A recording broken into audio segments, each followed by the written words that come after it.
Restaurants आणि ढाबा चालकांच्या अडचणी वाढल्या। कंपन्यांनी एजन्सीजना पूर्ण लक्ष केवळ घरगुती गॅसवर ठेवण्यास सांगितलंय। त्यामुळे हॉटेल रेस्टॉरंट चालकांसमोर मोठं संकट उभं राहिलंय।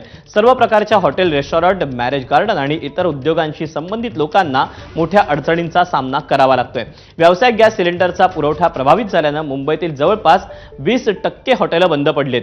ही परिस्थिती कायम राहिल्यास आज मंगळवारपासून 70 ते 80% उपाहारगृह बंद होतील असा अंदाज आहार इंडियन हॉटेल अँड रेस्टॉरंट असोसिएशननं व्यक्त केला आहे। सध्या बघायला गेलं तर खूप भयंकर वाईट परिस्थिती आहे।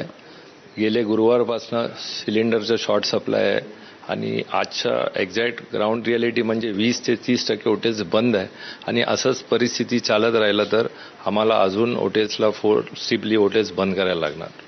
20% हॉटेल बंद झालेत आणि असं तुमचं सध्याची माहिती आहे? हां, आमचे जे मेंबर्स 20% हॉटेल सिलेंडरचं शॉर्ट सप्लायमध्ये बंद झालं आहे। दरम्यान याची धग कशी बसतीये तर ठाण्यातील प्रसिद्ध अशा राजमाता वडापाव विक्रेत्याला दररोज